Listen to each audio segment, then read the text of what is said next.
Hello and welcome to the Plant Paradigm Podcast, where we have inspiring and exciting episodes and conversations about climate change, veganism, health, and all things around how we can create a clean, green, and sustainable future for us, the planet, and all beings. This is your monthly debrief, where we talk about some exciting things that are happening in and around the space, look at a particular topic or two and do a deep dive. And it is some really informative stuff that we've got in this episode, where I'm joined with my beautiful co-host, Sharna Harrington.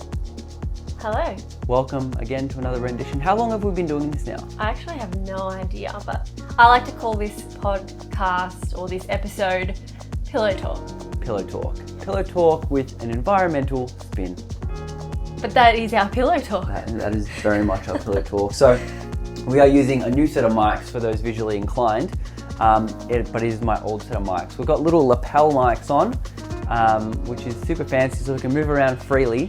But the reason we have these on is because we're in Asia, traveling, and microphones, the ones I have anyway, would have weighed us down like 5 kilos. Bulky as.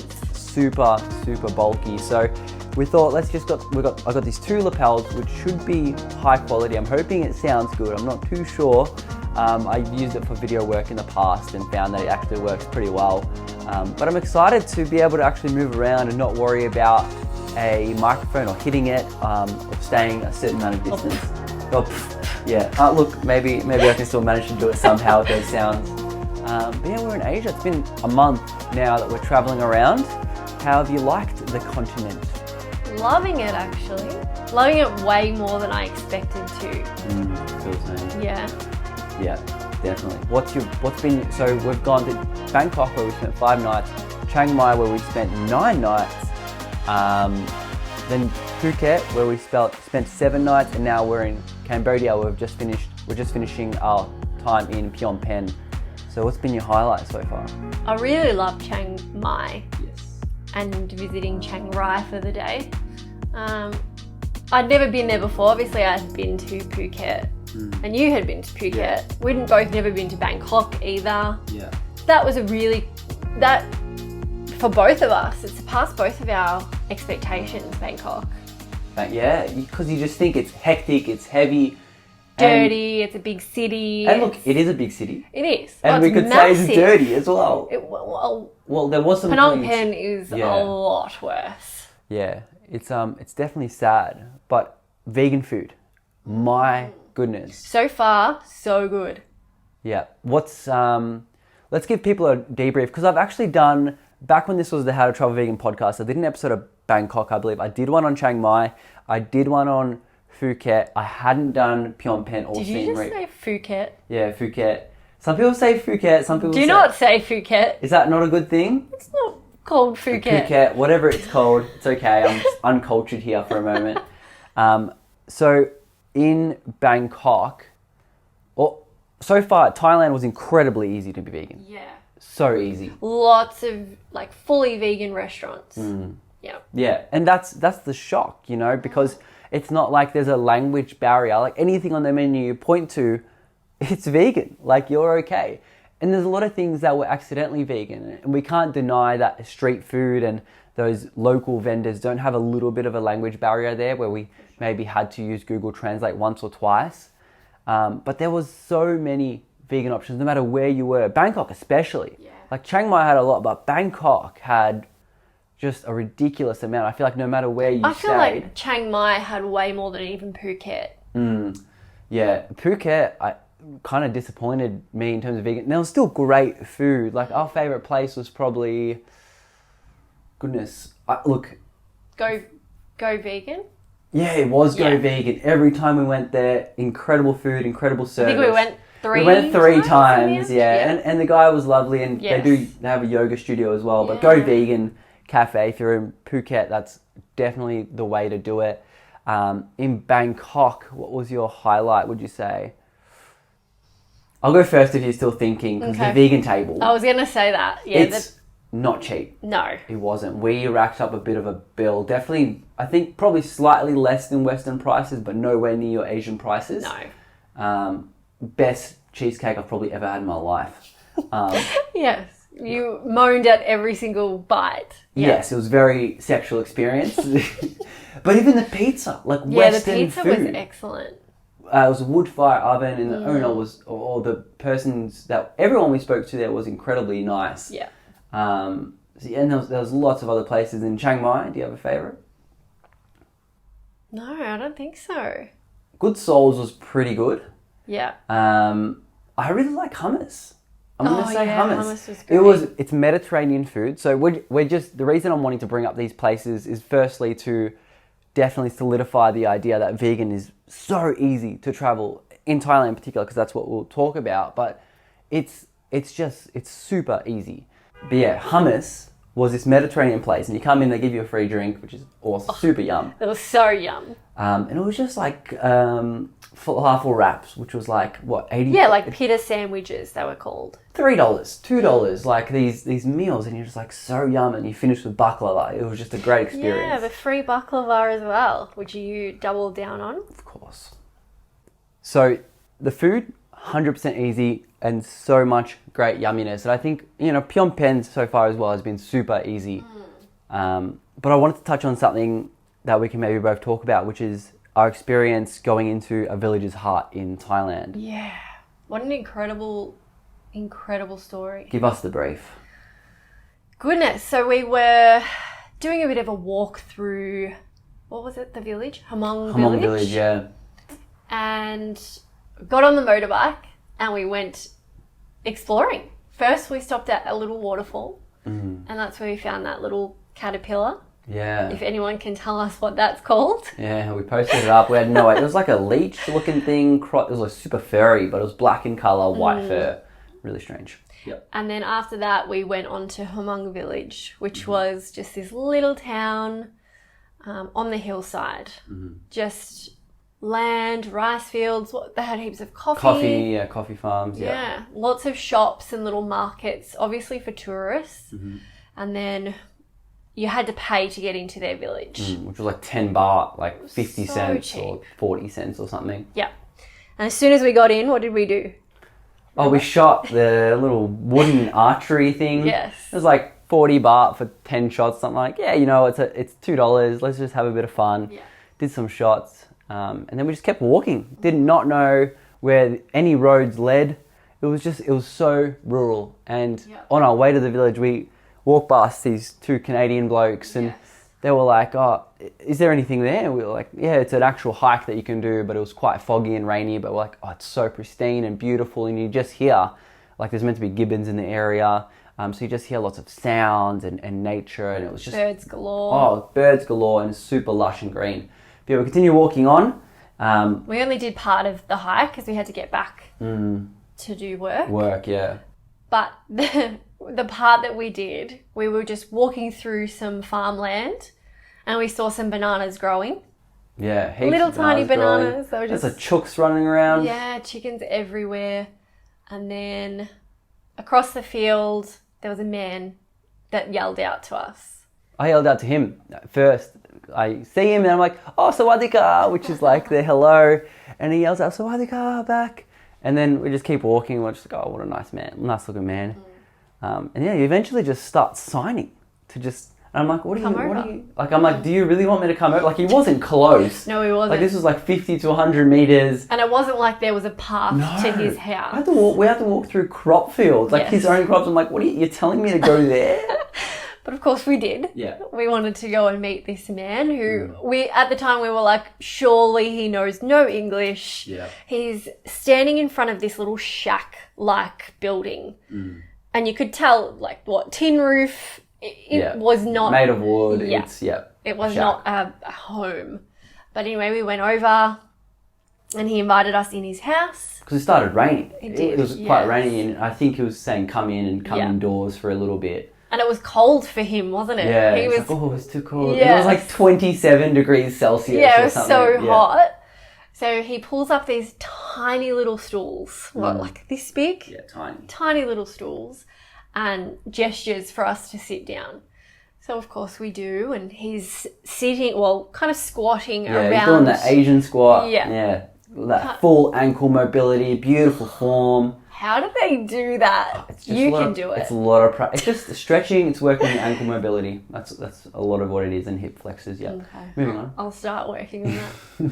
So he's squatting down around this pot that's over this coal fire? Yeah, it was like a coal wood fire. Like it was super warm in there. I'm like, I'm for sweating us, even we're more. Like, get us away. We're drying up though. Yeah. So yeah. But he was kind of hovered over it, warming himself up. Yeah. And you could tell he was cooking. So he's like cooking his breakfast or something.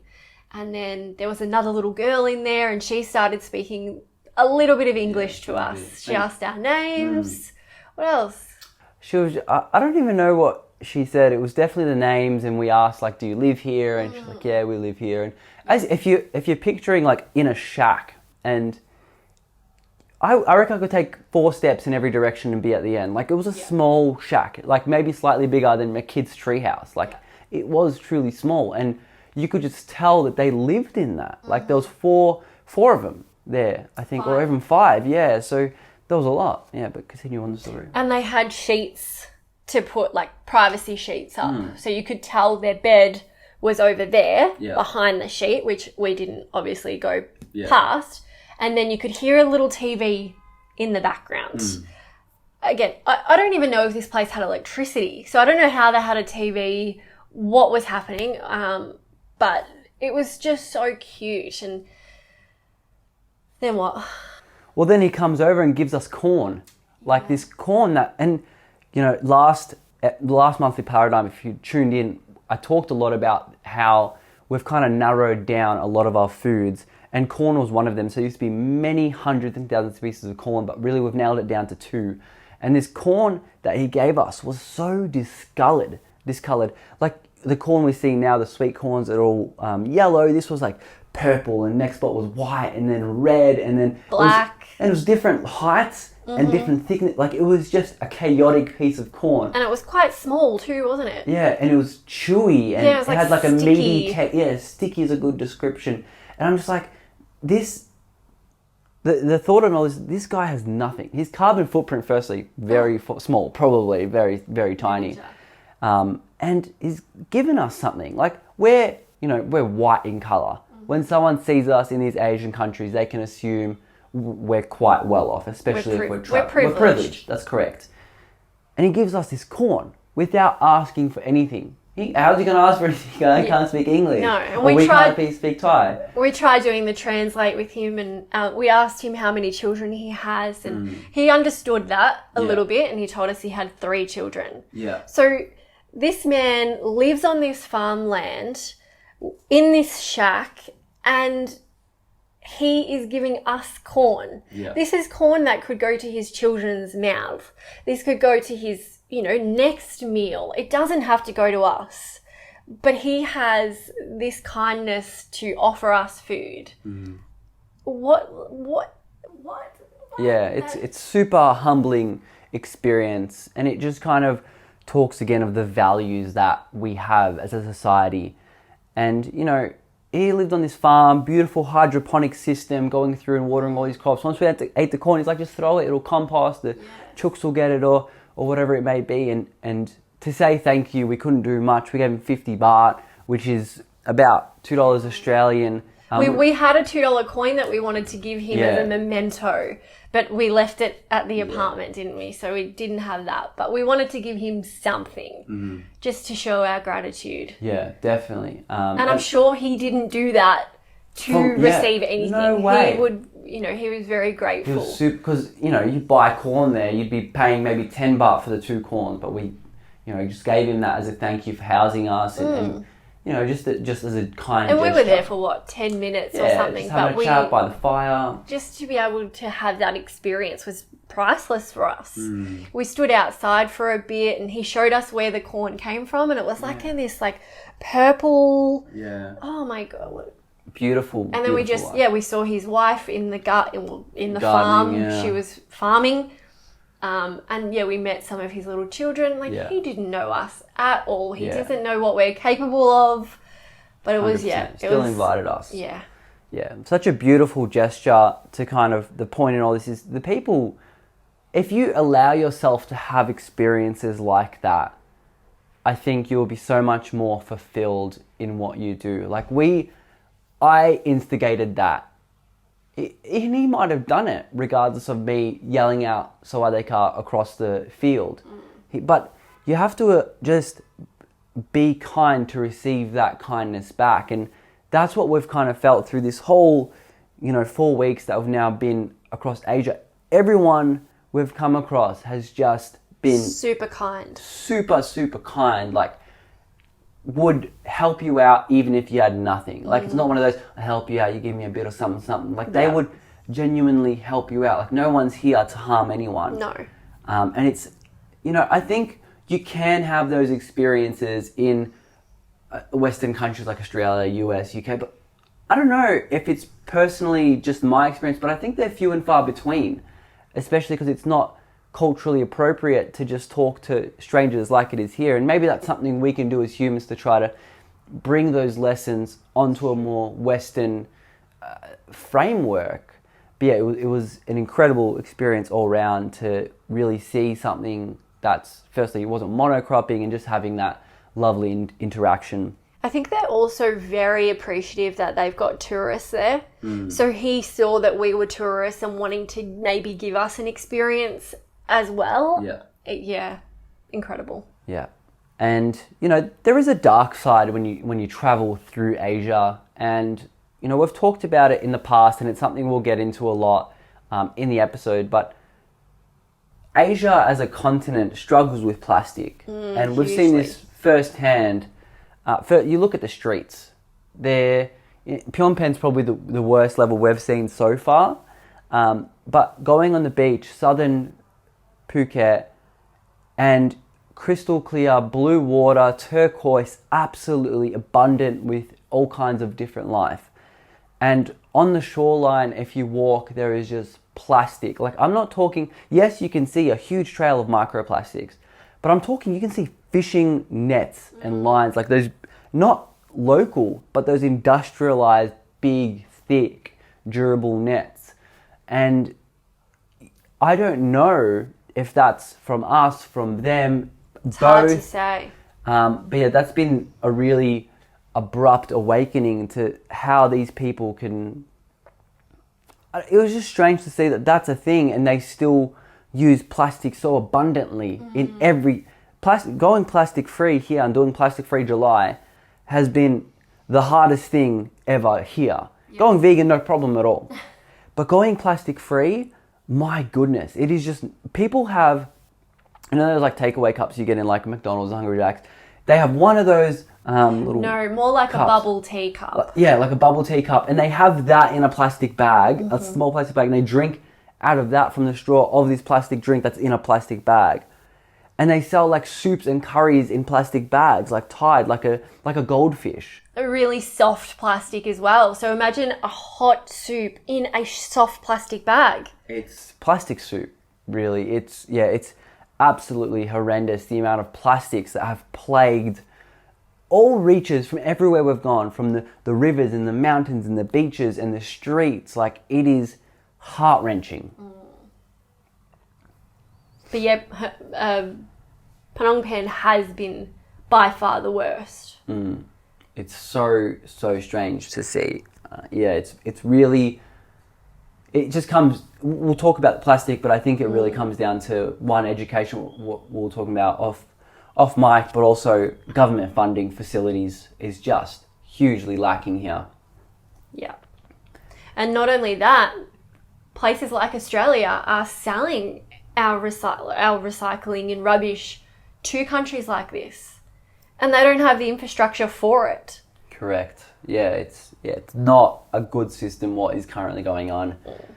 But on other positive news, I'm just trying to disperse it closely. We went and visited this incredible sanctuary called the Phnom Tamao Wildlife Rescue Centre, and I'm skipping over Living Green, which was another elephant sanctuary. We were very, very careful in selecting a sanctuary to visit, because a lot of people call themselves a sanctuary here, but it's just not a sanctuary. You have to do your research, do your due diligence, because they say sanctuary, but in their hand they're hiding a nail, or they're whipping them, or you're riding the elephants, and it's fun, but it's absolutely destroying their spinal cords. The same thing's happening in Australia, though.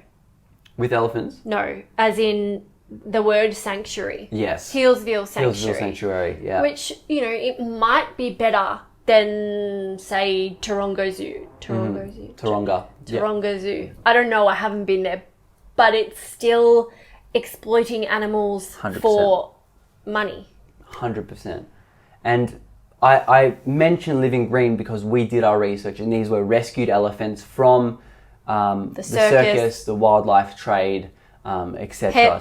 Pets, yeah. So this one I mentioned before, the Paton Tamau Wildlife Rescue Centre, that's from, I believe, Wildlife Alliance is the major parent company, and these guys are incredible. So if you're in Phnom Penh, I highly recommend, and this is unsponsored, of course, but the way that they cared for the animals. So I ran with a tiger. We got shirts painted by an elephant, and nothing is forced. So the tiger was a rescued tiger, and it's held there for protection because poachers are trying to come in and actually poison it and take it to be sold. The elephants is from the wildlife trade that they actually, government cars intercepted the trade midway through and brought some of the elephants in. A lot of them are from snares, so wild snares. There were a lot of animals there, abundantly. And not only that, they're trying to rehabilitate these animals so they can be put back into the wild. That blew my mind. Yeah. They don't want to keep them there. No. They want them to go back into the wild. And of course, we know that isn't going to be possible for all of the animals. So keeping them in captivity, in enclosures there is the best solution, because if they do get let out, they're just going to die. Yes. So, giving them a nice life. And the tour guides that we had were so knowledgeable, and they knew the personalities of each of these animals, didn't they? Yeah, they did. It was unbelievable.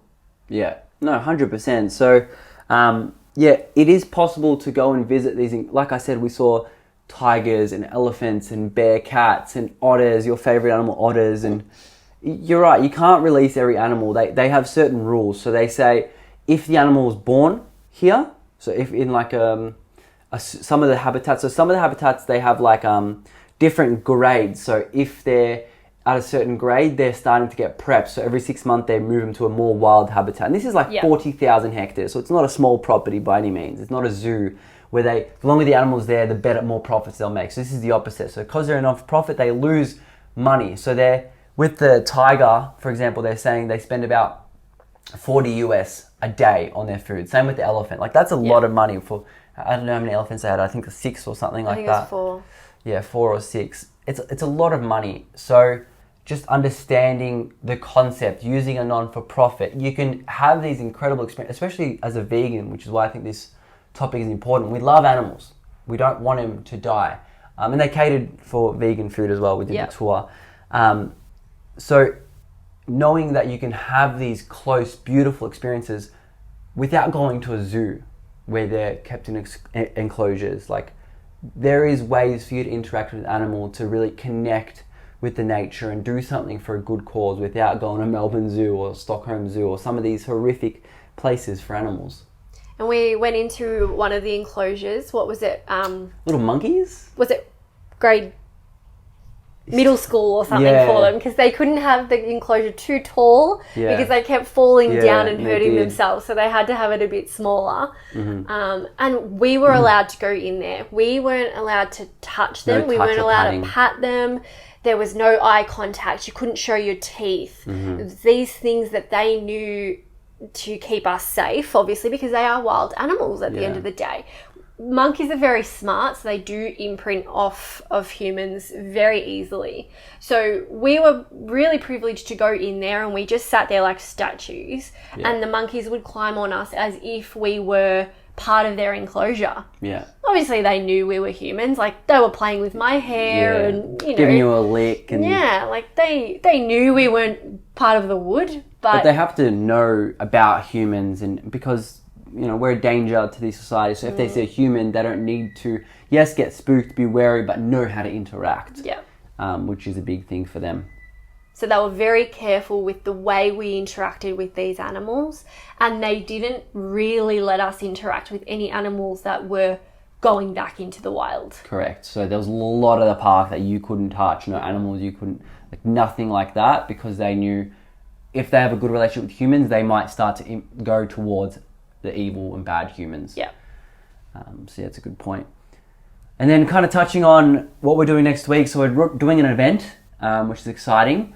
We are traveling to Simak, and I'm doing the half marathon around Angkor Wat, and you're doing the 3Ks just to have a bit of an experience. Good time. So I just wanted to touch on training and plant nutrition for a second. So half marathon, it's not something I haven't done before, and I just wanted to talk about this for a second because I'm training in hot weather, and we'll touch on this a bit later in the episode, but you can't drink tap water here because it's not sterilized, it's full of bacteria. Especially if you're from a Western country, we use chlorine to kill a lot of bacteria, and they don't have that here, so you're going to have quite a big stomach upset if you drink tap water. You've probably heard of barley belly. Barley belly is a big one, yes. Most Aussies are familiar. Mm-hmm. So I have a little camel pack. It's 2 litres, and it actually broke in Chiang Mai, so I went and bought another one for $15. Just a little. No. It was a little not the actual bag itself, because we reuse, recycle. That's right. So instead of buying a whole new bag, I just bought the actual bladder, correct. Which we didn't even know was a thing until we were at that shop. Correct. We're like, oh my gosh, we don't have to buy a whole new bag. We can reuse our bag and use the new bladder. Correct. So I have this little thing that I fill up in the morning after we use our Steripen, which we did mention, we'll talk a little bit about later, and we also boil our water. So this is a way that we can run in the heat. So it's 30 degrees, the sun's out, it's hot.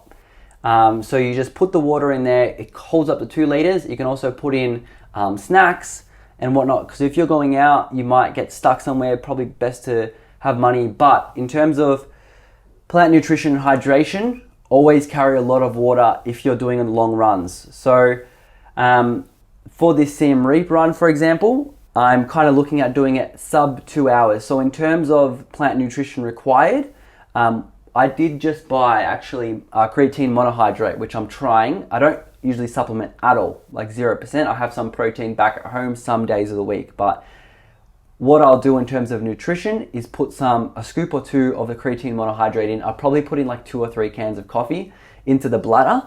I know your face is... That's foul. Yeah. And then fill the rest with water, so I don't have to use the plastic cups that will be supplied by the event. I think you're going to test that out before the event, right? The coffee in the bladder. And all of that? I think that would be a smart move, yes. But yeah, so that's the idea. Absolutely no struggle with a plant-based diet for an event like this in the heat. Something to just be mindful of is the amount of sweat. So when you sweat, you need to drink 130% back of what you've had. So the normal amount you would drink, plus an extra 30% of what you think you sweated out. So you need to start recovering that hydration. In terms of food, I don't think I'm doing anything special to train for something like this, really. I'm trying to eat a lot. We've discovered recently through so many podcast episodes and information that if I go for a run and I burn 2,000 calories, I don't need to eat 5,000 calories. Your body is apparently efficient. It just utilizes calories differently. So I'm generally eating maybe 2,500 to 3,000 calories a day. So that means I'm not struggling at all with the protein, no carbs, no fat. We're eating out mostly. I think when you're trying to order off the menu, you're trying to look for the most things that have an assortment of plants or a rainbow. Yeah, I'm definitely looking for especially tofu, tempeh, protein dense. And protein dense like potatoes, pumpkins, lentils even are a big thing, beans, yeah. And a lot of salads as well, because especially if you're traveling around Asia, I think it's important to still make sure you're getting your greens and your micronutrients. That's vital, because a lot of people, especially if you're traveling full time, a lot of people might travel for 5 days. You're okay if you have no nutrients. You can go with just water for 5 days. Meagerine every day. That's it. But if you're traveling for the long term like we are, you need to make sure that whether you're eating out or whether you're cooking at home, you need to make sure that you're getting your greens in and look at an abundance of different kind of plants, especially if you're in Asia trying those seasonal foods. So I just wanted to mention that there's absolutely, if you're going for a half marathon, no matter the weather, I think the water and maybe pairing that up with some sort of fruit of some kind, or even in Asia, if you can carry a smoothie tumbler around and get smoothies on the way. But I just wanted to give an update on that front. Going well. Going well.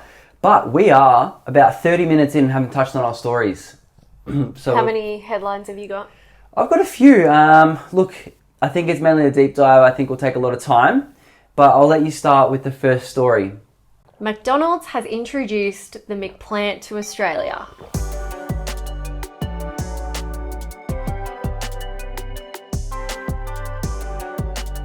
Actually, just Victoria.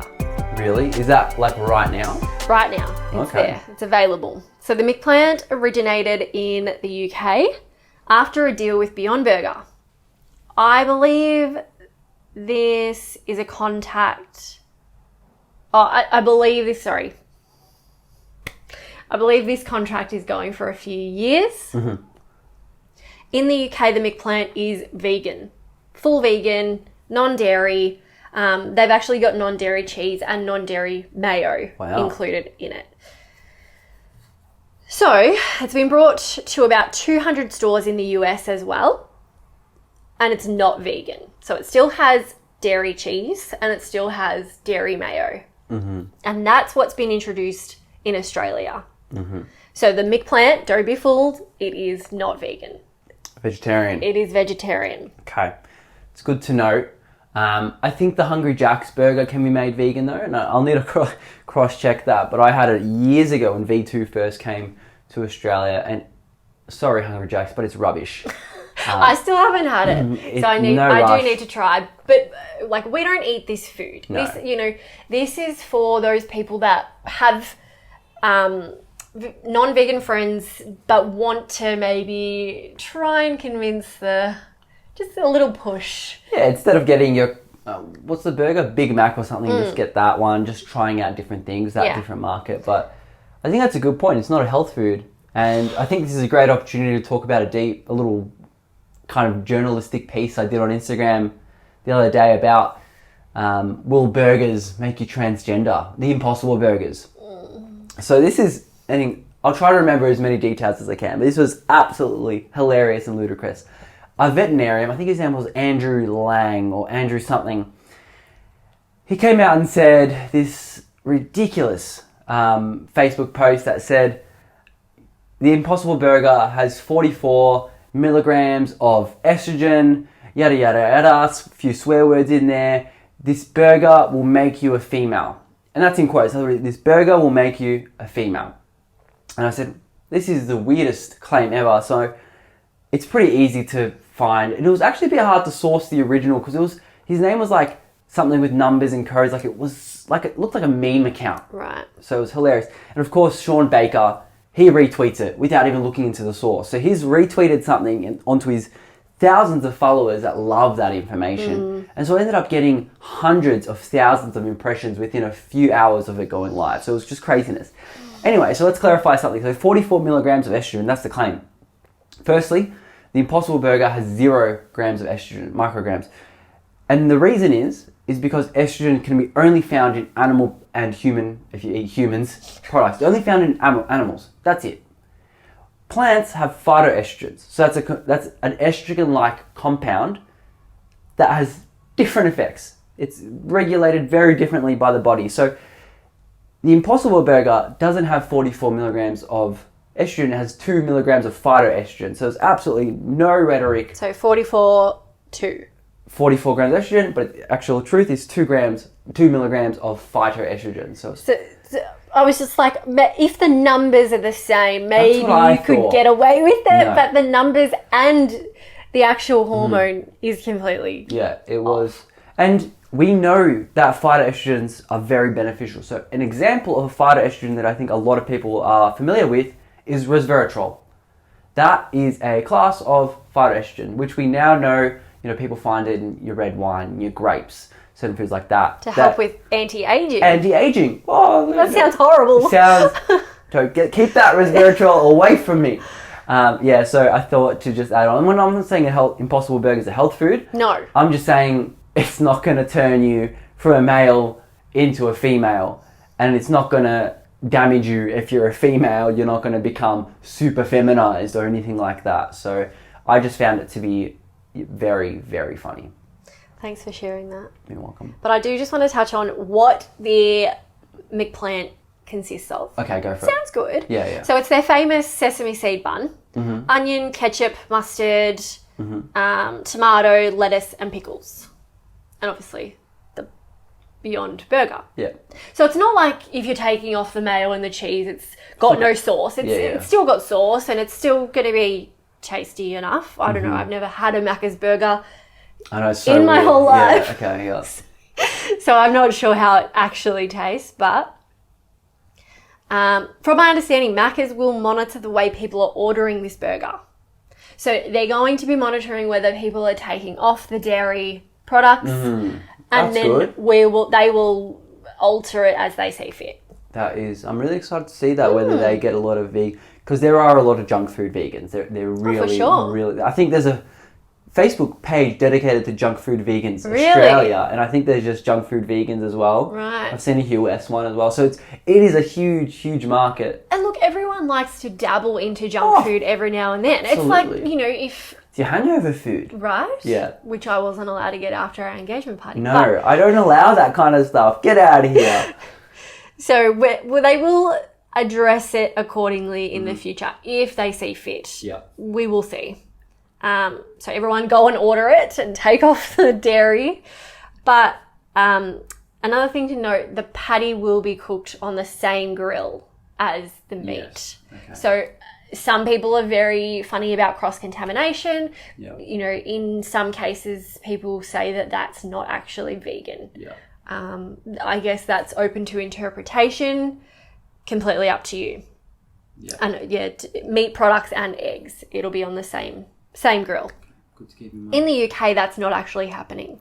So They have a different grill. different grill. Bloody so it's UK, completely vegan. Wow. Happy days for them. Very happy days for them. So you don't have to be worried if you are in the UK. But Burger King seem to be really beating Macca's in this space. And we've I keep spoken seeing about pop-ups on Instagram, and I don't look into them, but I always see these massive lines. Huge lines. Yeah, of just full vegetarian. I'm pretty sure it's just vegetarian. What is it called? Veggie King? Or did they change the name, or is it still called Burger King? I read somewhere that was actually a different name. Now you're testing me. I don't know. Okay, yeah. Maybe someone will message us. Yeah, let us know if you know. Yeah, okay. They've got vegan pop-up stores and trials. So they're aiming to have a 50% meat-free menu by 2030. Wow. 50%. That's great. Isn't it? Yeah. Like, I know 2030 is not close, but to even have that on their radar is really excellent. Huge news. And on a personal note, again, we don't eat it. Yeah. I would love to try it, though. If you've had it, let us know your thoughts. Yeah. I mean, yeah. Let us know. And let us know compared to Hungry Jack's, because that'll depend on if Tom gets it or not. Yeah. Thanks. All right. So Germany is screwing Africa when it comes to renewable energy.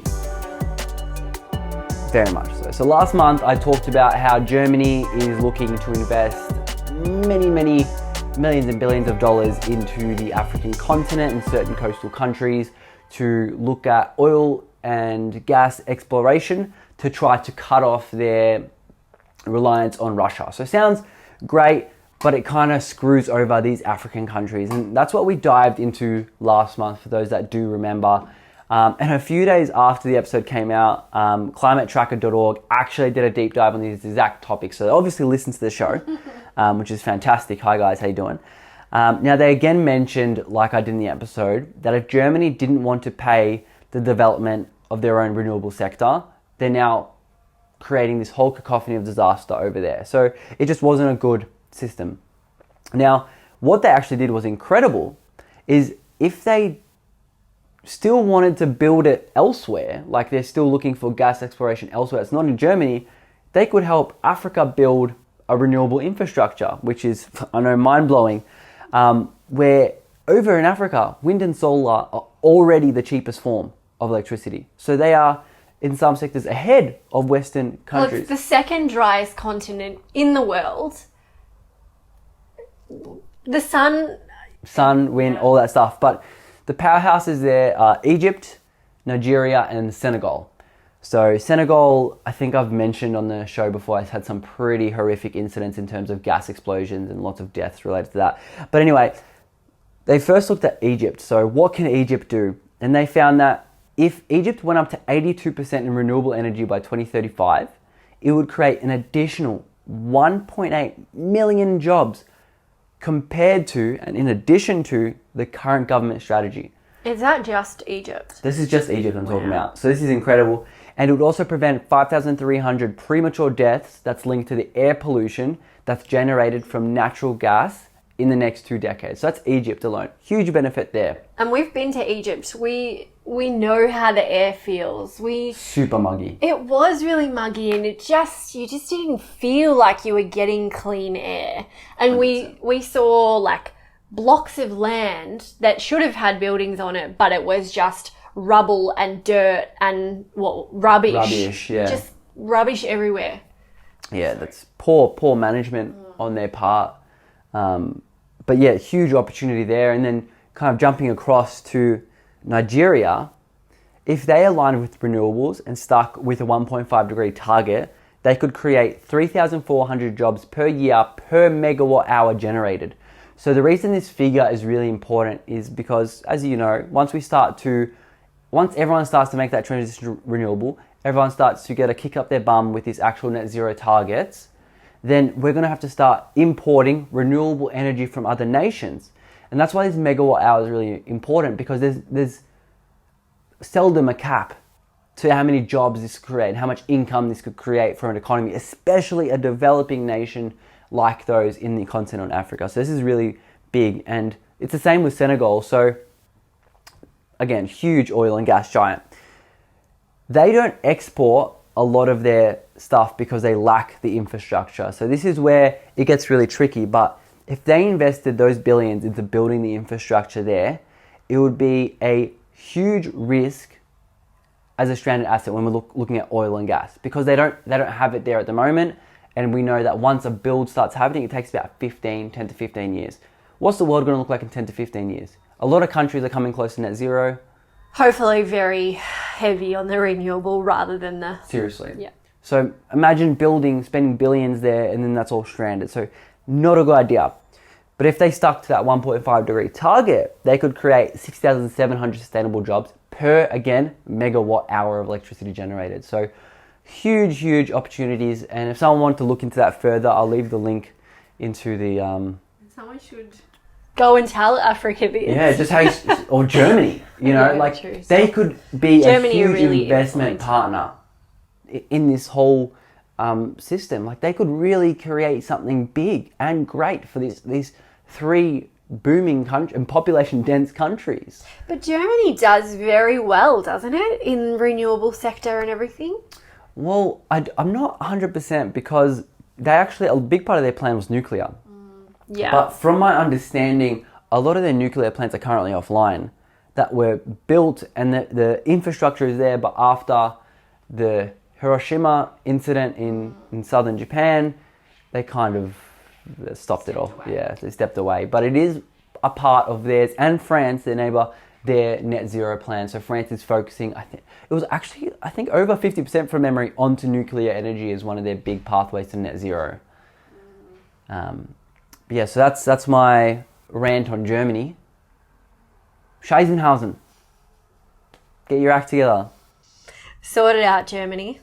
But I have something on Africa as well. Fantastic. So climate change is killing elephants there.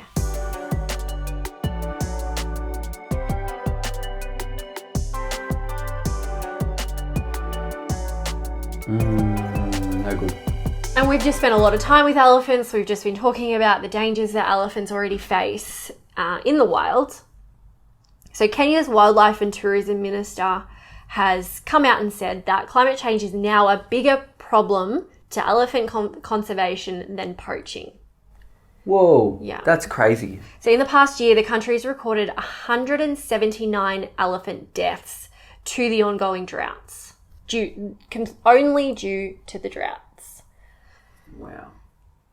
This comes after consecutive seasons of poor rain.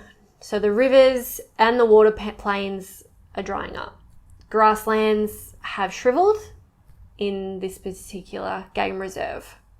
Yeah, we personally learnt about poaching here in Cambodia, and there were 300,000 snares found in one single year in Cambodia. Yeah, well, they said that one person in a day could set 200 snares. That's one person, 200 snares. Like, that's a day's of work. That's a lot of snares. And they explicitly said each one of those means a death. Yeah. It might not be an elephant's death. It might be another Could animal. be a squirrel. It could be, I don't know if they have Anything. bear cats here. Is that a thing? I'm not sure in Africa. Yeah. But for anyone that doesn't know, a snare trap is actually not usually meant for an elephant. Remember that I was saying that. It's generally meant for for an animal that's a bit smaller, because elephants can just rip the snare off whatever tree it's tied to. But of course it will still do some damage. Yeah. We met an elephant that had their foot amputated. Yeah, it was because crazy. of this snare. And now this organisation actually replaces its prosthetic leg every 6 months. And we saw the replacement happen. We and did. we saw They gave us a demonstration. Yeah, they took the leg off.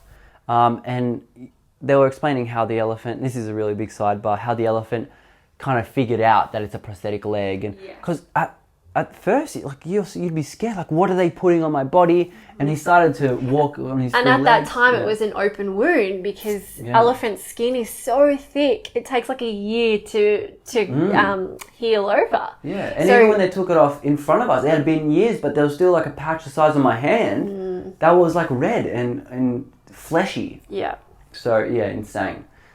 Yeah. So, yeah, if you don't know what a snare trap is, it's like a noose. But it's kind of like a net, like that fishing wire. Yeah, it's fishing type. wire nylon looking thing, but it actually does look quite thick. Yes. That's why it could do that damage, but yeah. So the animal will step into the noose and then pull, and then it tightens on the animal's leg, and they're either stuck there and they starve to death, or like this elephant, it will eventually die because it's lost from its herd. Yeah. It's got, So what was the country that you mentioned at the beginning where this was really... Kenya. And this is Kenya, right? I'm imagining that so many surrounding nations are having such similar Oh, absolutely. issues. This is just the stats that have come out, 179 elephant deaths. That's insane. Assuming that this one might be the most catastrophic. Yeah. But I'm also guessing that they have the most population of elephants. I don't know. That's a fact. Yeah.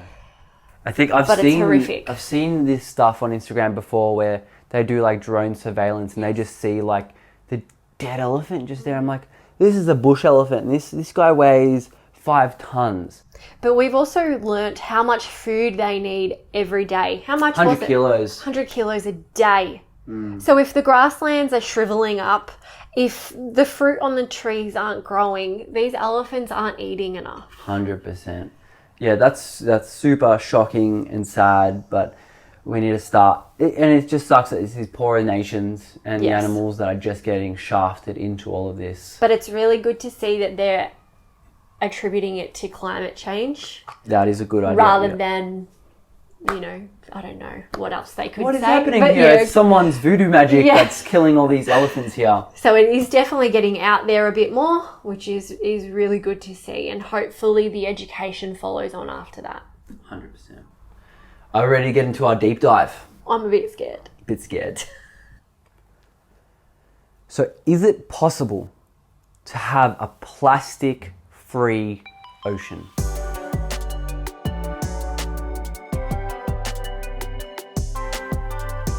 Please tell me. Well, this is what we're going to be talking about for the next who knows how long.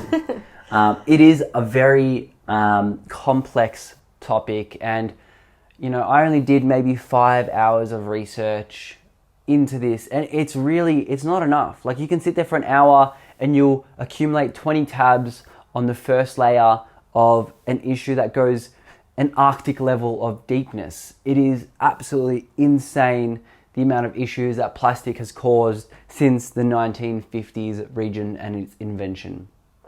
So, I thought it would be really productive to do an intro before we get into it.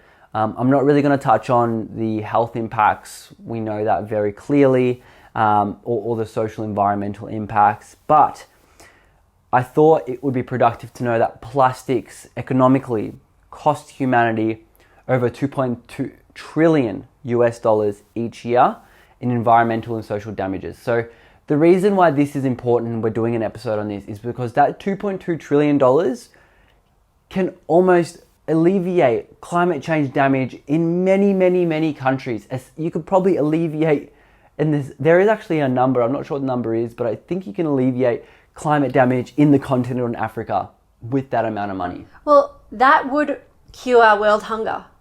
Oh, it would definitely develop systems of regeneration. No, it would cure it. Is there a number for There is a number, and it was something ridiculous because it wasn't that big, but someone asked Elon Musk to help and he didn't. So it wasn't that much. Really? We need to get that number. Yeah, we need to get that number. Maybe it's next month's episode, but because there would be a way to do it sustainably. You can't just, here's rice to every human. Oh, no, of course, yes. Yeah. So this is a huge issue for a myriad of different reasons. And before we get into the actual solutions and the know-how, I think it would be productive to know what situation we're actually in. It's like setting a goal. If you're like, I want to lose 5 kilos, but you don't know how much you weigh, you're like, what are you really aiming for? So is it possible to have a plastic-free ocean? The best way to find out is figuring out how much is going in the ocean and how much is there at the moment, which, as you can imagine, is a mammoth of a task, since there are parts of the ocean we haven't explored yet. And the science is constantly evolving. Like, we've recently found plastic bags deep under Antarctica. So there's places that we can't explore or haven't had the time to explore yet where we can find plastic. But I'll give the best possible estimates that I found.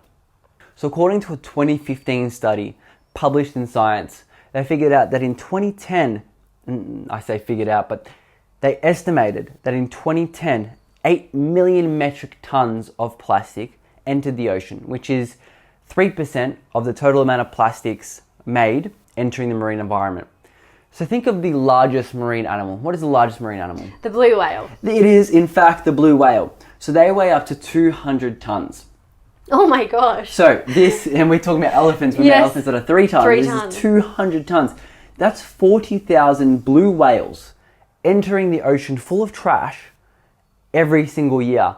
Now, I thought it would be actually really funny to add, not funny, sad, to add this side note, is that there's not even 40,000 blue whales in existence. There used to be, but before British Columbia decided to hunt them down, there used to be about 150,000. We now have about 15 to 40,000 blue whales. So there's more, 15 to 25,000 actually.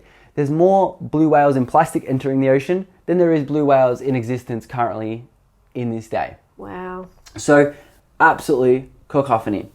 Now, there's actually a newer study. So that was 2010, which is the struggle I had was trying to find the most up-to-date recent information. And because this study takes so much time and funding, it was actually quite difficult. Well, it's a lot of estimates, isn't it, really? It is definitely. How are you ever going to know? 100%. You never, and it's always going to be evolved. By the time a study comes out, it might take a few years to get published, and then it's a whole new figure. But in that study, what was fascinating is they actually said that they think it'll increase by an order of magnitude, which is 10x, by 2030, which is why I'm like, I can't use this 2010 study if they think that now in 2022 it's going to be increased by probably 5 or 6 times. So I had to find a newer one. There was actually a follow-up study published in Frontiers in 2018 that found that it's about 15 metric tons now. So it has doubled, essentially. But it hasn't 5 times. No. So that's a plus. It is 75,000 blue whales worth of plastic. So from 40 to 75,000 blue whales. So it is a lot. There is some charts that I'll leave. If you go onto the Plant Paradigm website, I'll leave all the charts so everyone can have a look at. But the way this works essentially is plastic, as we all know, or if you don't know, welcome. It's crude oil. So just like we fossil fuels with the car, it's just processed in a different way into this film, this polymer. And then this plastic then eventually turns into waste when it's created. Now a certain amount of that, which we'll dive into percentage, goes back to be recycled. A certain amount of that down cycles, and a certain amount of that goes into this category called burn, bury, befoul. And what this means is that it goes in either into incineration, landfill, dump, or oceans. And all of those options are horrendous. Absolutely. Don't want either of them. So we know roughly how many goes in each, actually. So if we're looking at the 330 metric tons that is produced every year, about 40 metric tons recycles. So it becomes a circular recycling system. So that is very, very small. 280 metric tons of that becomes waste. So I don't know the figures on the top of my head, it looks like 85% of roughly every piece of plastic we create turns into waste. About some sort of waste that will then enter into try to be recycled again, which is that small portion, or it'll be incinerated, landfill, dump, or oceans. Yeah. So this is where that came from. And then when you look at the ocean category, which is that 15 metric tons, you've got different categories. You've got coastal zones, which you've got fishing and shipping, you've got microplastics, island and waste export. So there's a lot of, as you can tell from this already, it is a very complicated issue, and it goes so deep, pun intended. So now that we understand that, let's go back to the invention of plastic. A 2017 study by Jambeck puts our total production at about 8 billion tons. So just under, it was 7.82 when the study came out, which we can assume, that was 2015. So we can assume it's probably close to that 8 billion tons, if not slightly more. So that's 1 ton of plastic per existing human. So it is a lot of plastic that is in the ocean. Like there's just a lot produced, made in the ocean. So now where the hell is the plastic coming from? So when we talked about a certain amount going into the ocean, 80% of plastic waste actually comes from land. Going into this, I thought it was from the ocean, like fishing vessels.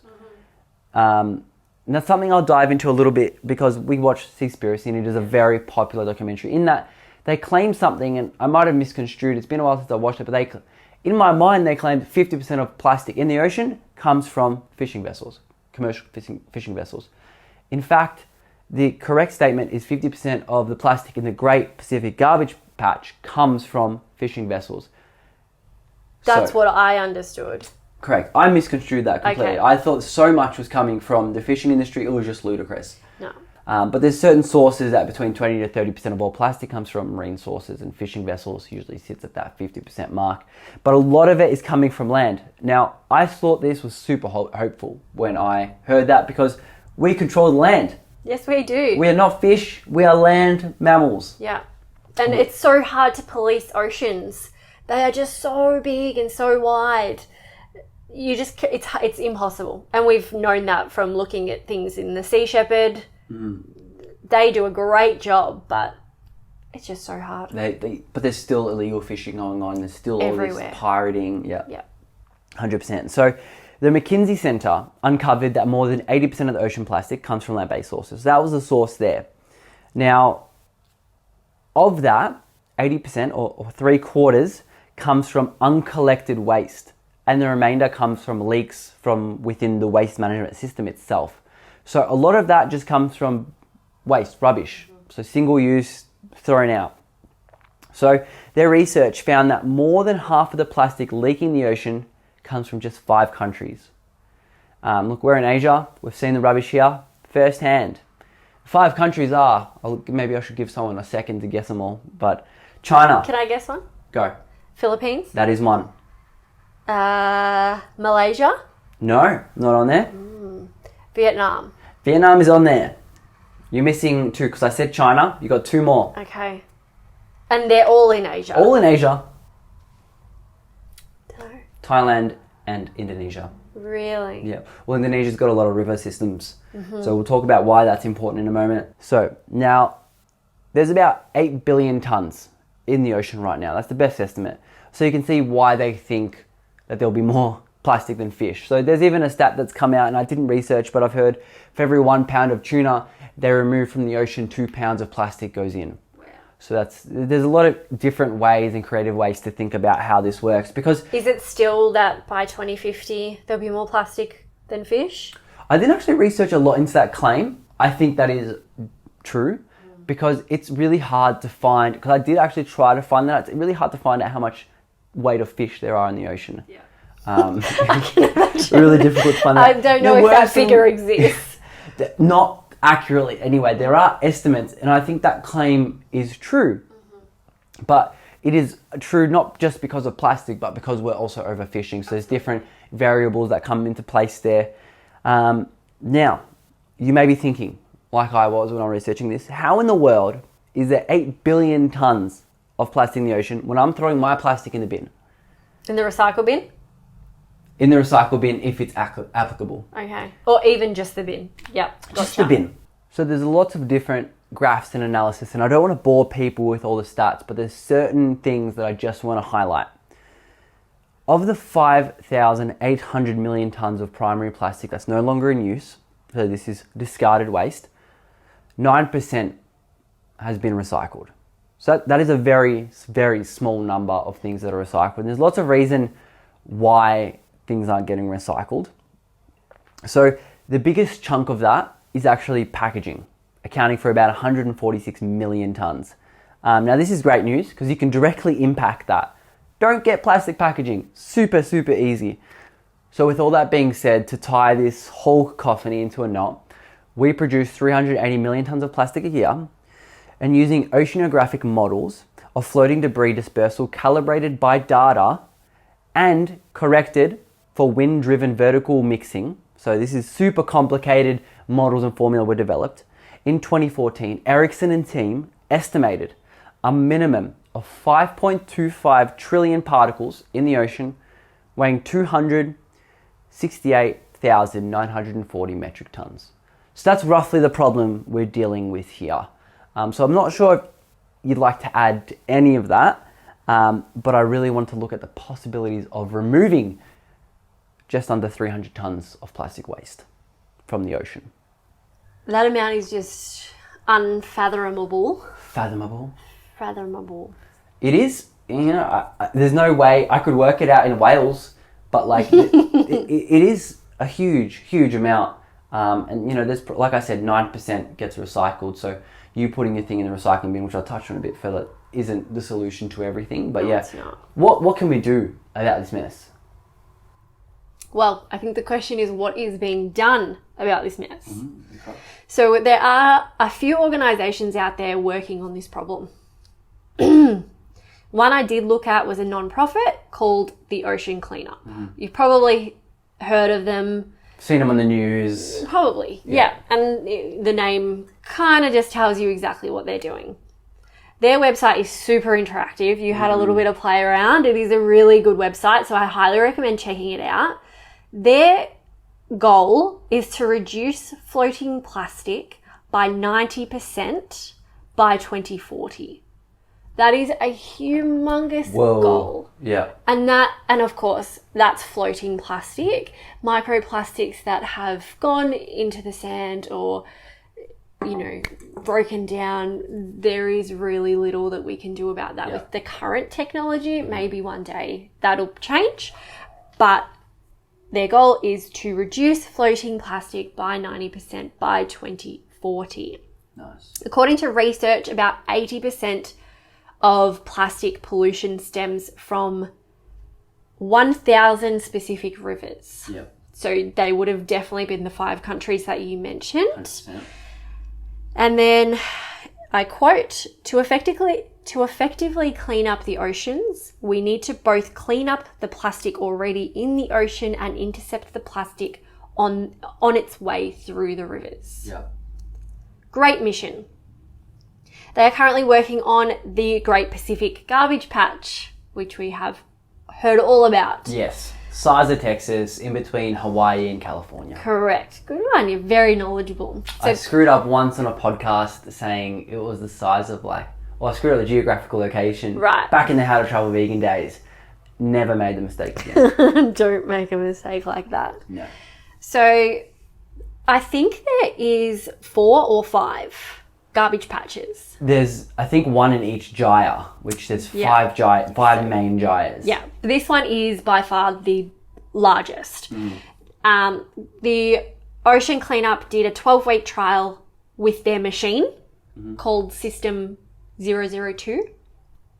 Yep. I think it's also nicknamed Jenny. There was, it's actually all referred to Tom Hanks movies. Oh. So the first one, Jenny. The first one Makes was sense. Jenny. The second one was Wilson from Castaway. Yep. I thought Jenny was one of the first ones because there was 001A and it failed hard. So one of the big arms disconnected and they lost it at sea, so they had to come back early. So I did some reiterations, made a second prototype, was 001/B, and now this one is the best. Jenny, is the Jenny, best one. you're job, a goodo. Jenny. Yep.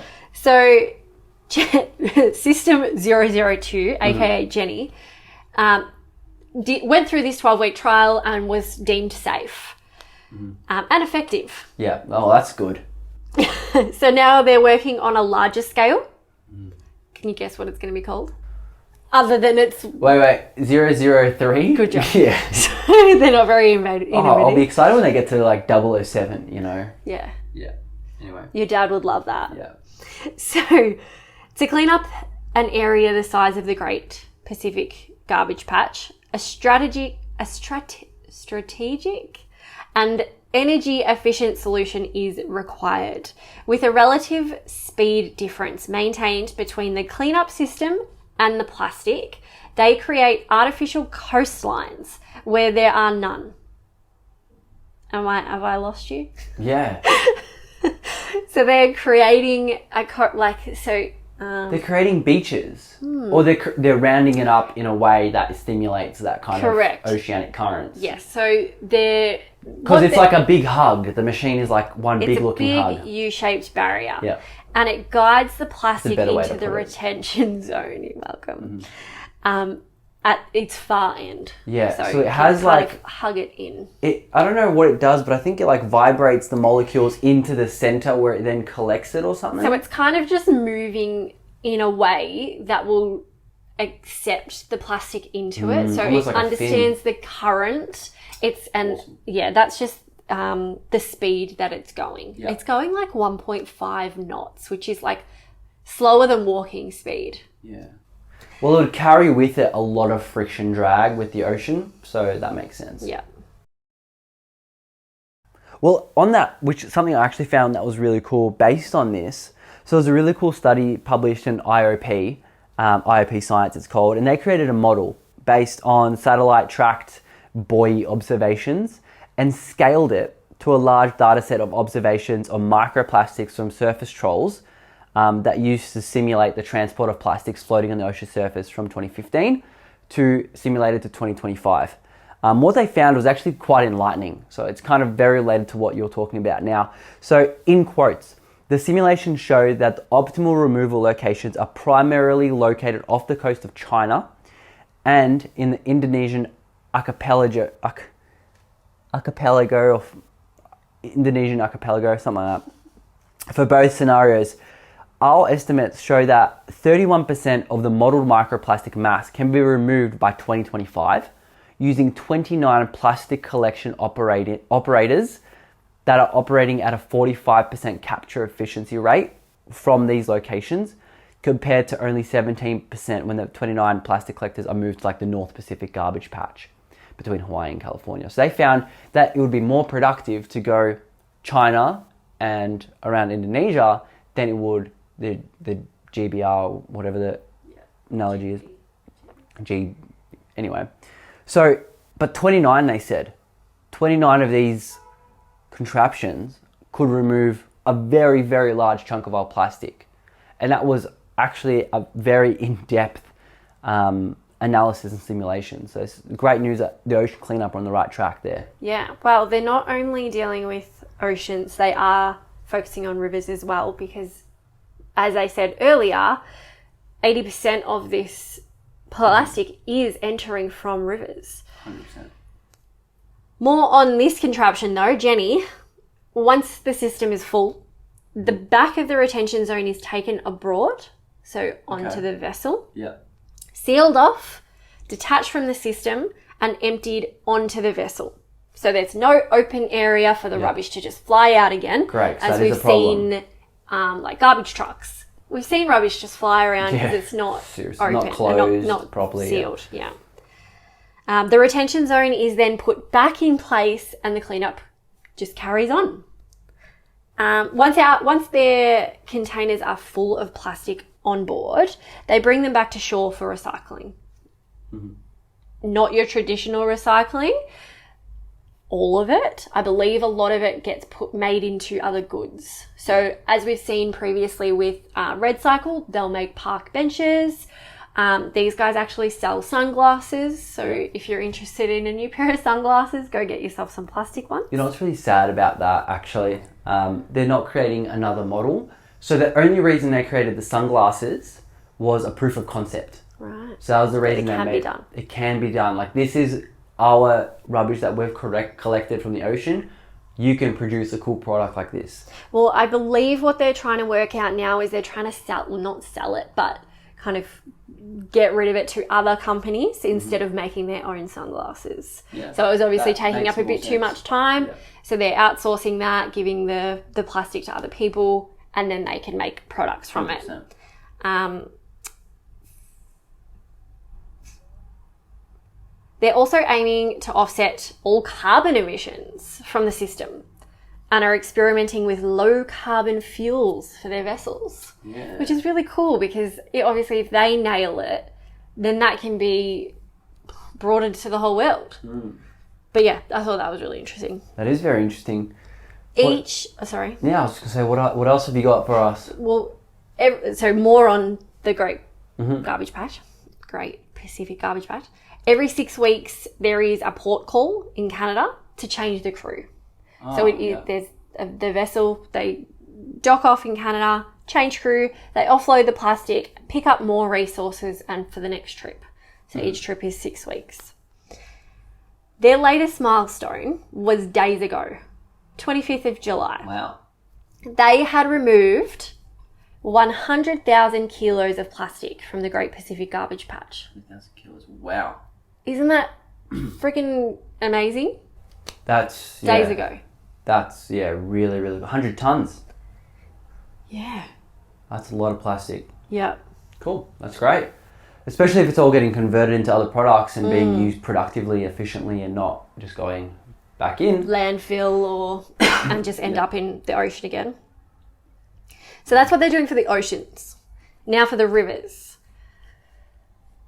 They have developed interceptor solutions to help combat river plastic entering the ocean. Can you guess what this one's called?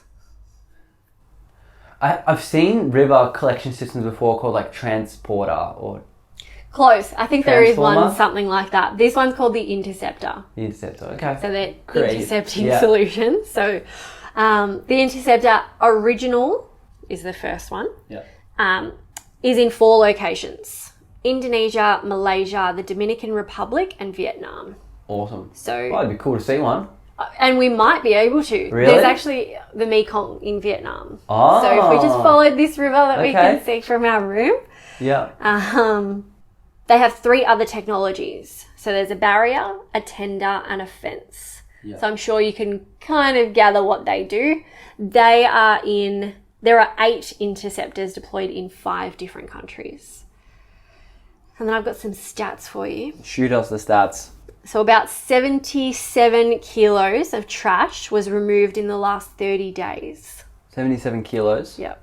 77,000 kilos. 1,000 kilos. Yeah. Wow, 77 tons. 1,000 From kilos. these 5 rivers. Yes, with these interceptor. Yeah. It sounds like they're doing a great job. Especially, like, I did watch someone on YouTube. He does these really cool videos, and he visited these things. I think he actually did a video of Mr. Beast, so he boarded this one.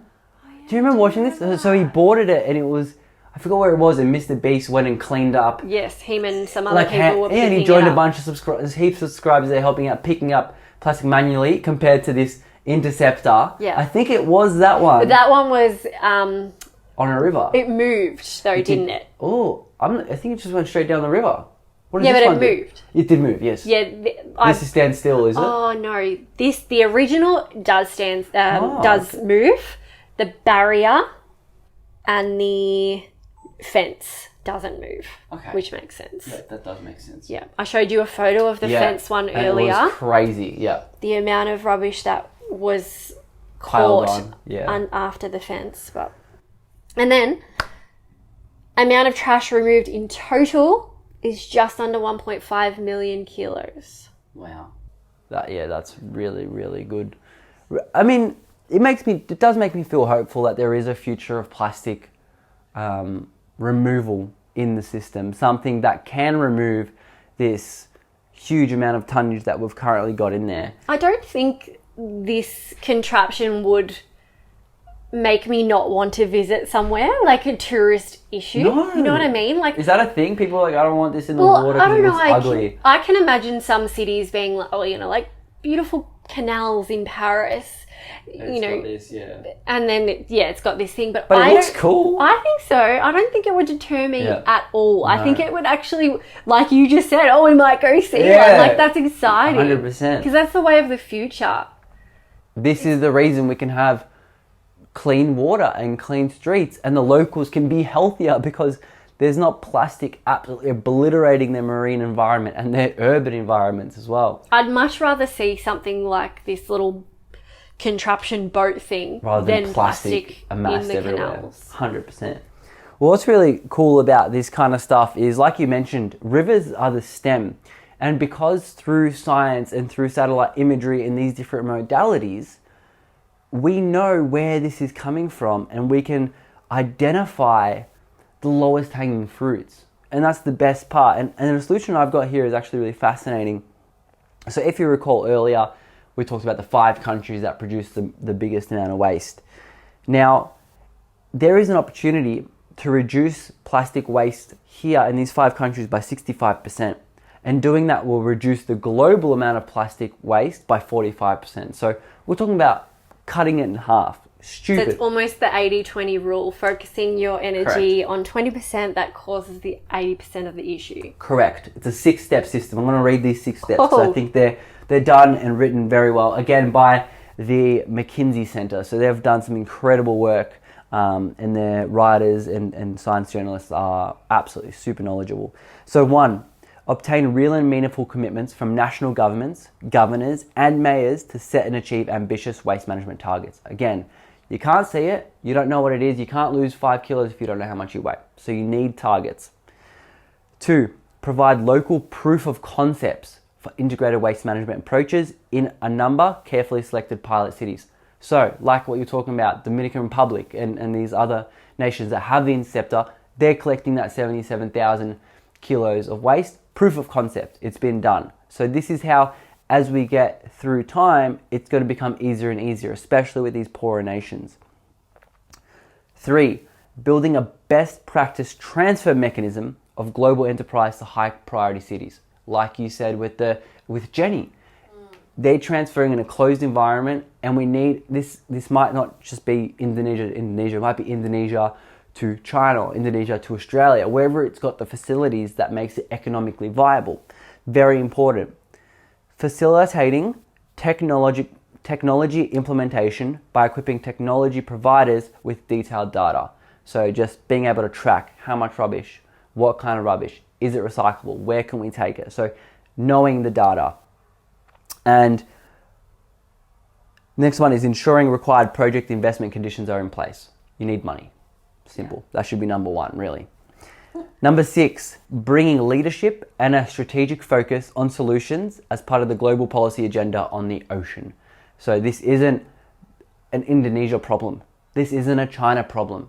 It is a worldwide problem. That's right. The elephants dying in Kenya is a worldwide problem.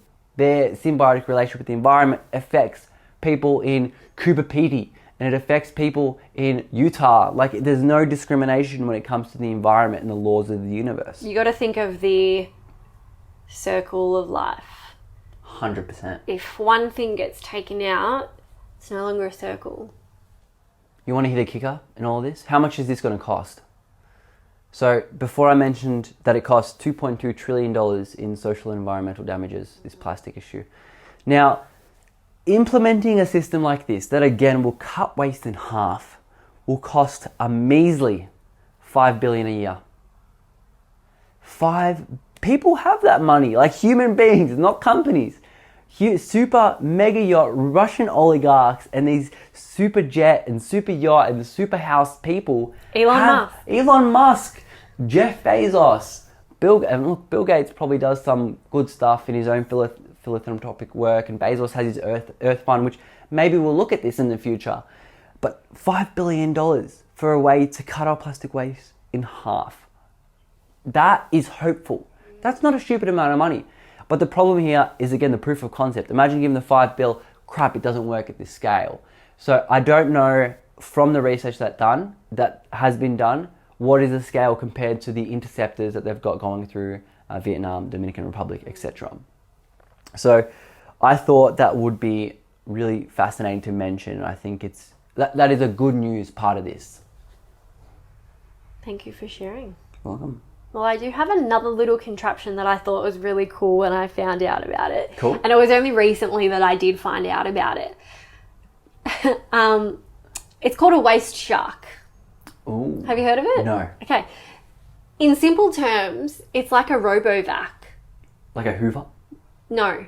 Do you not know what a robovac is? There's little circle things. Yes. And they do their own thing. And then they Dogs come back are to scared the... of it. Yeah. Yeah. And then they come back to the dock when Yeah. they're done. Or their batteries are dead. Yeah. I think that's a Hoover. No, Hoover's a brand. Oh, it's one of those Kleenex. Band-Aid type situations. Yes. Yeah. Okay, cool. Yep, got it. So, literally exactly like a Hoover. Hoover, yes, got it. Yeah. Exactly like a robovac. Mm-hmm. It has a docking station and it returns once it's full. Mm-hmm. It then gets emptied by humans, so it's not completely autonomous, but it emits zero emissions. What? I didn't look into it, so I don't know that for certain, but that's what they claim. It can remove up to 1 ton of waste per day. Whoa. Yeah. It has water quality data sensors available. Yeah. So like it'll test the water levels and Yeah. like how sanitary it is and things like that. I thought that was super cool. Very cool. It can live up to 10 hours and then it returns back to its dock, full or not, and it will charge its batteries and then go out again.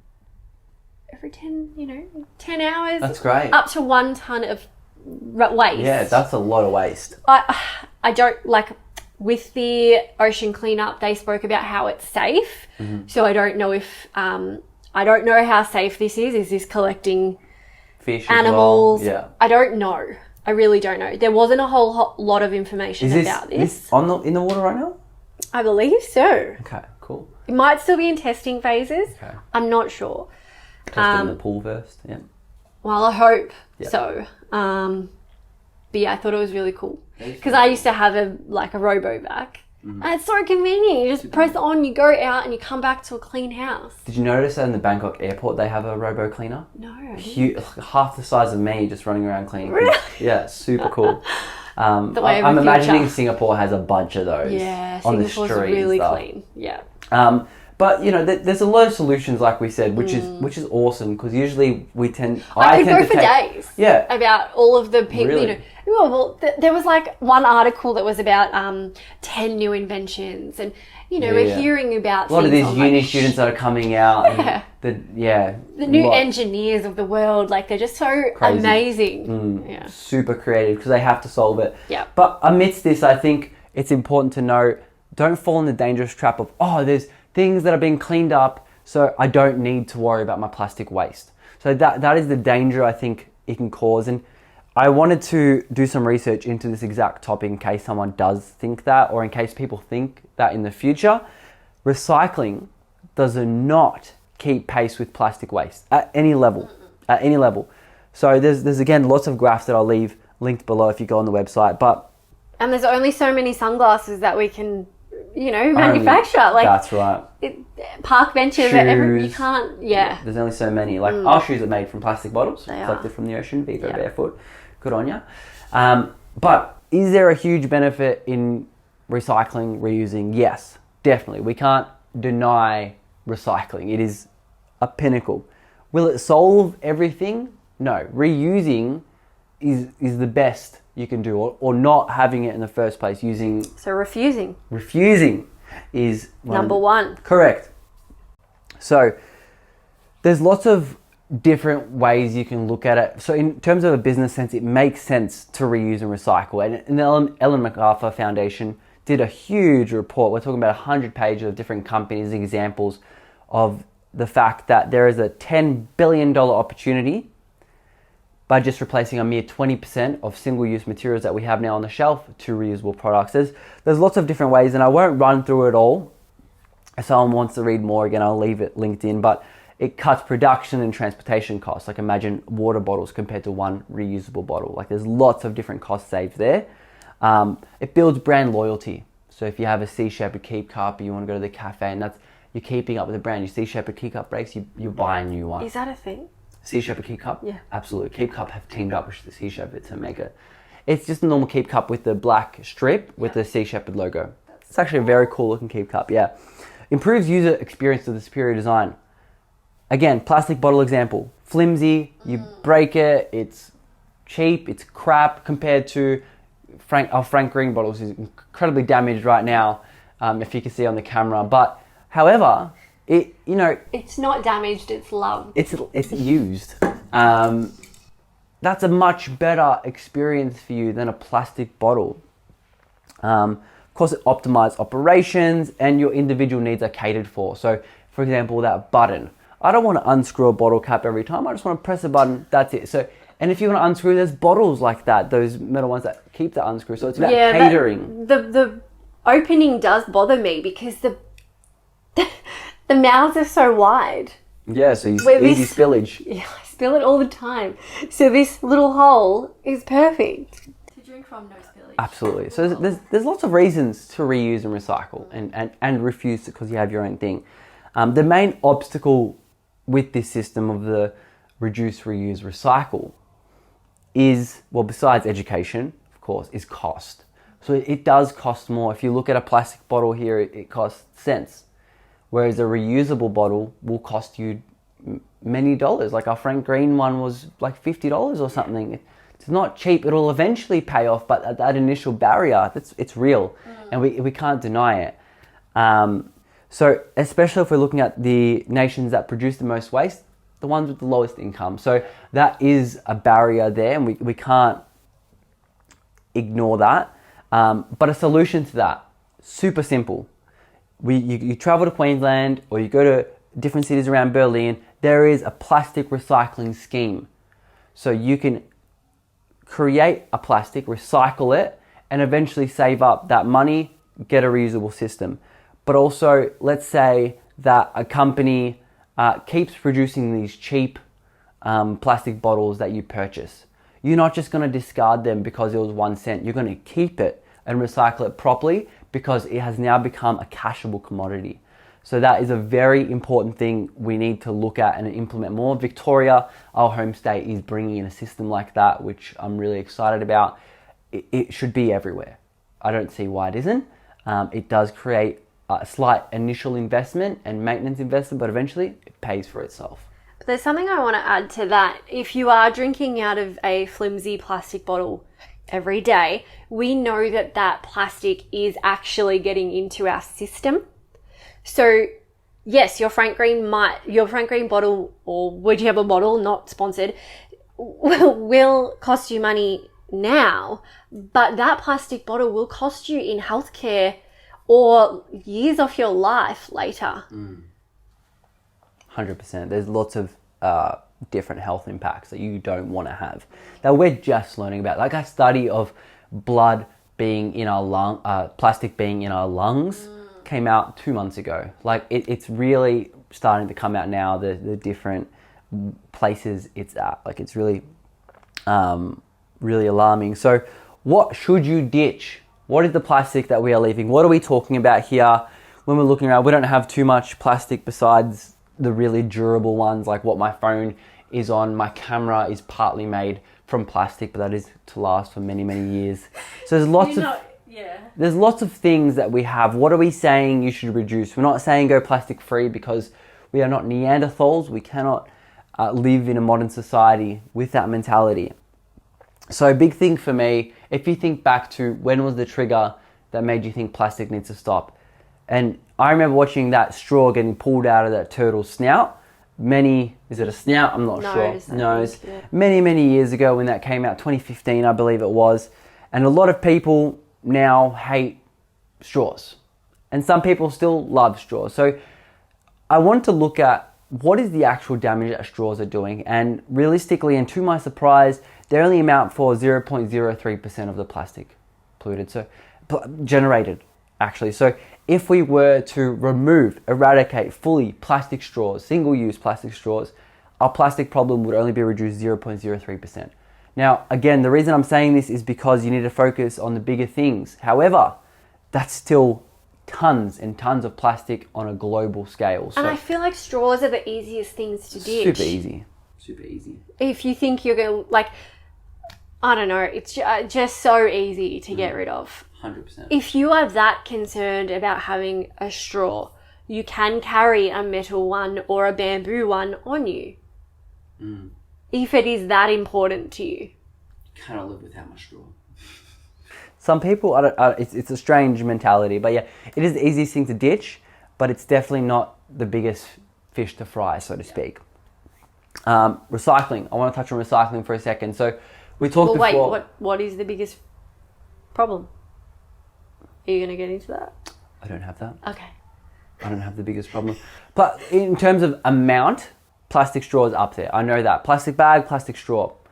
And I'll talk into different things we can use that for, but I don't have the actual biggest thing that's coming from. Because again, it could be, the reason I talked about plastic straws in a way that it is produced in this way is because we don't know when we pick up these microplastics what it was. Yeah.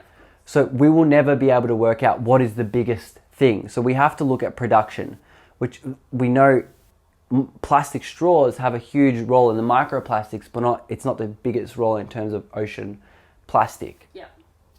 So just touching on recycling for a moment, this is really difficult, so I don't want to spend too long on it. It depends on your municipality, your council. Don't just throw crap in the recycling bin. Don't wish cycle. If you're not sure, unfortunately, it is better for you to put it in landfill. Always rinse. But we live on our devices. Your phone will never be more than 1 meter away from you. Just Google it. Seriously. Is foil recyclable in Wyndham? You will be able to find the answer. It may not be that easy. We have done lots of Google searches like this, and it isn't the most accessible information, but you will find it. Yeah. Just do some search. 100%. Otherwise, this foil will last longer than your grandkids. It doesn't decompose very quickly. No. It's going to end up in the soil. We actually have no idea how long it'll decompose general because plastic hasn't been around long enough. Like they say 400 years, but it's like, you don't really know that. It could be longer. It could be, how long does the microplastic live for? Like, and it doesn't technically ever disappear, really. No, it'll end up in the soil, which then feeds our food, and then we eat it, and then it's in us. I mean, eventually, I hope in 500 years, if it goes and sort of decomposes back into a carbon molecule, but we're talking 500 years. That is a utopic amount of time. But I also think that the oil is so far under our earth for a reason. It is quite far. For a reason. Yep, 100%.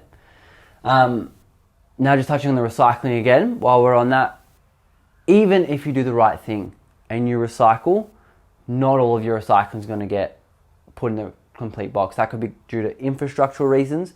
So if you're in a nation that doesn't have the proper structure to recycle foil or paper, they're just going to put it in landfill anyway. It's going to come there, and it depends on how your bins work. Some have like a bin just for green waste, some have a bin just for paper and cardboard, and then there's tins. There's different councils. So in the centre of Australia, they generally have a bin for everything.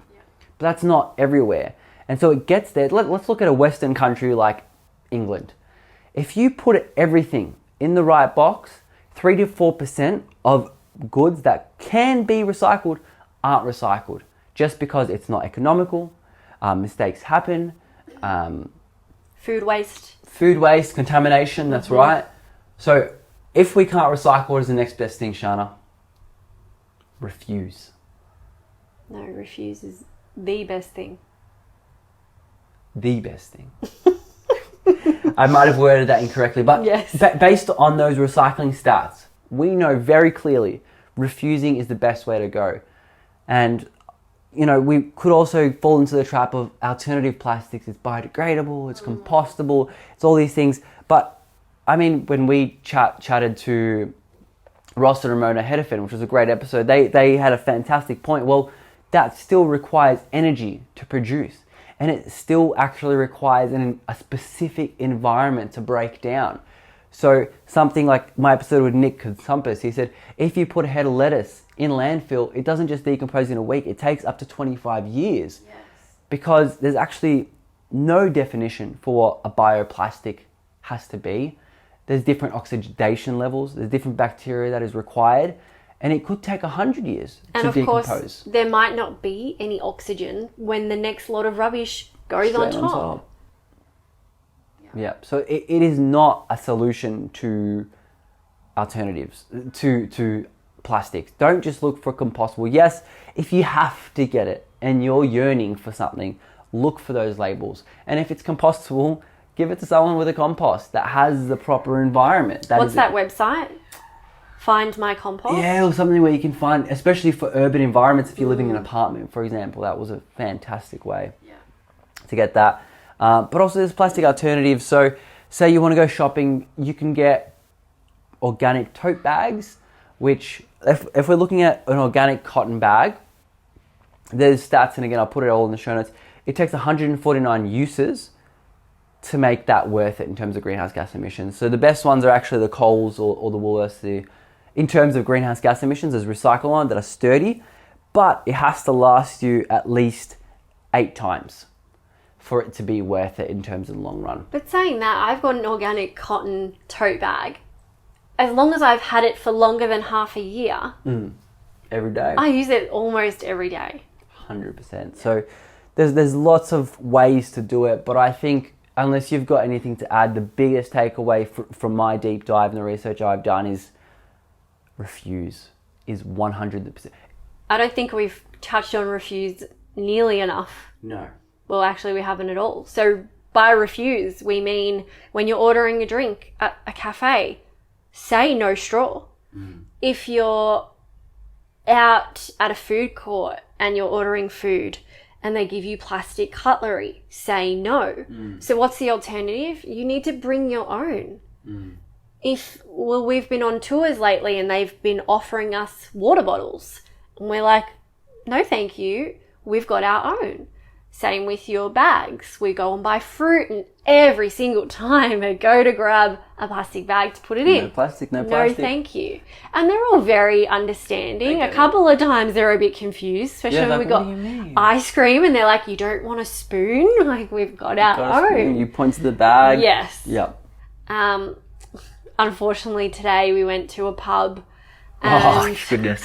I said no straw with my drink. I saw it get made. The girl put the straw in. The girl that I spoke to that saw that said that knew I didn't want a straw took that straw out and put it in the bin. Oh, we saw it happen in front of us. We're both looking at each other. Oh my goodness. And we're like, did you just see what happened? Oh, it was so frustrating. Yeah, the way that people use plastic is so strange. And it's in countries where, let's take this very specific pub, for example. You walk outside, I promise you look to the left, you'll see at least 500 pieces of trash, big and small. Look to the right, maybe 1,000. Like you see it. Like, why do you not think that it's not, with Australia and the US and other cleaner nations, cleaner in quotes actually I should say, you can't see the rubbish. So it's easier to have that cognitive dissonance. But if you can see it, it is the most confusing and perplexing thing that you're like, it's not me, it's someone else. Yeah. That you think that. I think it just, again, comes down to education. So how do we educate these people? Great question. I don't know how, because like you said, I feel like the trash on the floor is education enough, but it's not. It's not. Maybe they're like, trash on the floor, what else can you do? Yeah. You know? But yeah, so the moral of that is refuse. And to answer the question at the beginning, it is possible to have a plastic-free ocean. Probably not ever 100%. We don't know how. We don't know when. There isn't a when. It is possible in not even in a utopic future. As technology gets better, as Gen Zers grow up, because there is fantastic amount of evidence and studies looking at Gen Z and the way that they actually think about climate change, which I could dive into in a future episode, but there is a lot of positives coming out of this next generation in regards to the solutions that they come up with. So I'm really excited about all that. And I am, do you think it's going to get done in our lifetime, plastic free? Or plastic, I'm going to say fish mostly? More fish? I don't know. I think it'll get much worse before it gets better, but then once it really starts to get better... Yeah, look, there's so many people in my life that are just still so plastic heavy. So it's hard. It's really hard to understand, especially when they've got people like you and I in our lives, and we are literally vegan for the environment. Yeah. We are, cutting we're cutting stuff out of our diet, out of our life, and these people are just consuming and taking all this plastic in. So it's a bit hard to understand, but I'm thinking hopefully we can slowly educate everyone around us. 100%. I'm thinking in the context of me being hopeful that they'll eventually, the technology will get so good that it'll start taking out progressively more than is actually getting dumped in. What certain solutions like that river system that costs $5 billion comes into play? Yeah. Well, touching on the ocean cleanup again, they are working on a system 003. Great. So on a larger scale. Larger, yeah. So just need another 26 of those, putting it near China, Indonesia, and one at the GBBR or whatever the analogy is. Hopefully this smaller one will go to one of the other patches. Great. And then keep focusing on the Great Pacific. Yeah. Another way to reduce your water, especially if you're in Asia. So let's get into our sustainability tip. Woo! Steripen. Not reduce your water. Sorry? Reduce your plastic. Reduce your plastic. Don't reduce your water. Don't reduce your water. Hydrate yourself. Absolutely. So if you're traveling, hiking, and whatever it may be, and you're worried about water bacteria. So if you're in Asia, I understand why Westerners use plastic water bottles. Yeah. It is safer to drink generally. I don't know if you compare the plastic. We don't know the studies, but... Anyway, people opt for plastic because of the bacteria content in water. A Steripen, you pop it in and you just circle it around for 90 seconds. Should I get... No, I'm connected to my computer for my mic. Oh, yeah, of course. It's not within under dish. But it looks like a pregnancy test, like a little bit bigger and... Sure. Something like that. And it has like these two... Pins? Sensors, sensor pins that senses the bacteria and the protozoa in the water, and it reduces them with a UV, eliminates 99.99% of them with a UV light. So stir it around for 90 seconds, it flashes green if it's all good, it can do either 500 ml or a litre, and that's it. So just put tap water in for 1 litre, stir it around for 90 seconds, it takes 4 batteries, you pop it out, that's it, you screw it back on, you're good to go for the day.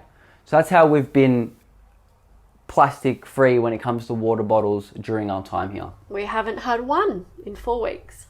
Fantastic. And we don't have it at home, so we can do the whole year without, or even more. Yeah, forever. Forever without using a plastic. So that's a really good sustainability tip. But unless you have anything else to add, we can move on to our good news stories. Yay. Do you want to start us off? Okay. I've only got the one though. Oh, if you've only got one, I'm going to start us. I've got 2. So, Canberra, for those who don't know, is Australia's capital city. Will be phasing out fossil fuel cars by 2035. So good. Fantastic news. ACT coming with the goods. They seem to be such a progressive city and territory considering how political it is. Like that's where the Parliament House in Australia is. So it's a lot of political leaders are living there, both progressive and conservative. They are absolutely killing the progression in Australia. Legalised weed. They've got drug testing sites, which we know is incredible for the safety of especially festival goers. Yeah. And now this fossil fuel car situation. So the purchase of new petrol cars, how it's going to work, the purchase of new petrol cars will be prohibited from 2035 and onwards. So 80 to 90% of the new vehicles sold by 2030 will be zero emission vehicles. So, and they will also offer a 15K they will offer 15K of interest-free loans to buy electric cars, and 2 years of free registration for new or used zero-emission vehicles. Cool. And that's not extended to existing fuel vehicles. That's really cool. So this is a lot of great news. So even if you're buying a used one, you get 2 years for yourself. That's great. Correct. Which, registration is about $700 per year.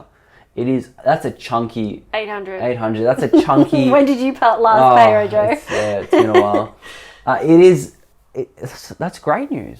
That is a great step in our turn to go EV. And I didn't put this on here, but there's I think it was $20 million that's going to invest in between Sydney and Melbourne for hydrogen fuel cell stations as well. So I haven't looked into that, but that's a really great vehicle. Yeah, because Australia is so vast. It is hard to have things in the middle. Yeah, it's like really very difficult. spread out. Like, I've got friends that are travelling in WA at the moment, and they were struggling with LPG up north of WA. Like, gas.